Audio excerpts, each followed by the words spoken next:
Hello and welcome to FDS. My name is Nate and I am your host. Today we are going to be talking about some of the cards they revealed on the weekly MTG stream for Kamigawa Neon Dynasty. It's a bit of a tradition around here that when they do a reveal of a new set, they usually reveal a couple of cards, and I look at those cards and evaluate them. And by tradition I mean I've done this one other time and I'm doing it again, so therefore I'm calling it a tradition. We'll see if it sticks. Before we dive into Kamigawa, I need to point out a glaring misjudgment I made on the cards from Crimson Val. I did okay for most of the cards, but the one that I really whiffed on was Olivia Crimson Bride. I thought that was just going to be too expensive and nobody would want to touch it, and boy was I wrong. Let's see how many mistakes I can make this time. The first card they revealed was Kaito Shizuki, which is a legendary planeswalker Kaito. He's 1 blue and a black to get 3 loyalty counters, and he has a static ability. At the beginning of your end step, if Kaito Shizuki entered the battlefield this turn, he phases out. You can add a loyalty counter to him to draw a card, then discard a card unless you attack this turn. You can take 2 loyalty counters off him to create a 1/1 blue ninja creature token with this creature can't be blocked. Or his ultimate, which is -7, you get an emblem with whenever a creature you control deals combat damage to a player, search your library for a blue or black creature card, put it onto the battlefield, then shuffle. Yeah, he good. 3 mana value. He comes in with a static ability, which is pretty amazing. Also note on the static ability, it only works the turn he comes into play. Because technically, and I believe this is true of phasing, when you come back from phasing, you aren't entering the battlefield again because technically you never left it. Apparently phasing is where the cards and everything on the cards pretty much stay exactly as they were when they left, and they technically are on the battlefield, it's just they can't be interacted with. So that's how that works for him. So it will only phase on the first turn that he enters the battlefield, unless you can blink him. If you blink him, then the effect will go off again. So some shenanigans could happen there. Are we gonna have another banning? I don't know. I don't know if this is ban worthy, but 3 mana value walkers with some powerful effects. We'll see.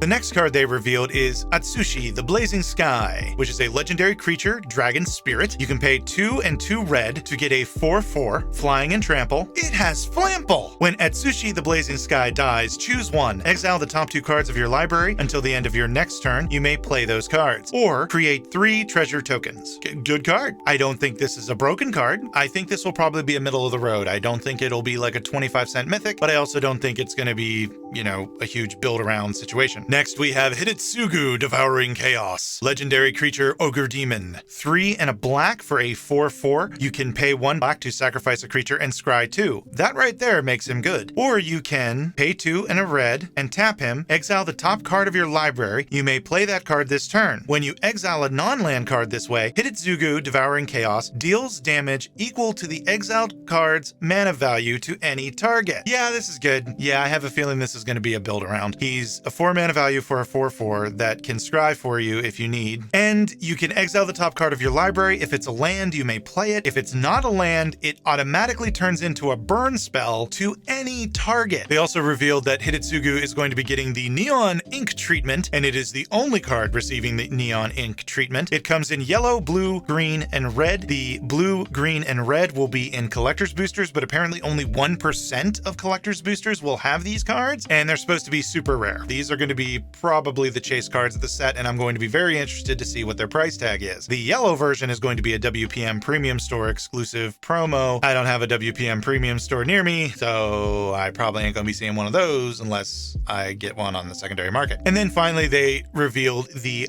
gorgeous ukiyo style lands, full art lands for this set. They are gorgeous, unbelievably gorgeous. They are also only going to be 1 in 3 set or draft booster. There will be 1 in every collector booster, but frankly, these are going to be my chase cards. I am going to get as many of these basic lands. I love the ukiyo style. If you're interested in the ukiyo style of art, I suggest David Bull on YouTube. He has a lot of great content that shows a lot of stuff that's very interesting and fun. And yeah, that's about all they revealed. So this is a short one this week. I did announce earlier this week that I have a Patreon. I have a Discord, I have a Patreon. Links are in the description down below. You can go check it out. I do have to thank Why Not PhD for being my first FDS supporter. Thank you for that. I appreciate it. And yeah, I have rewards. Check those out. If you have suggestions for rewards that you would like to see, please let me know. Also, have a wonderful holiday season. Merry Christmas to you if that's your thing. I will be back next week for New Year's Eve with something. And if you're looking for something to get me, you can click on that. This show is part of the CIP network, inspiring creativity, one episode at a time.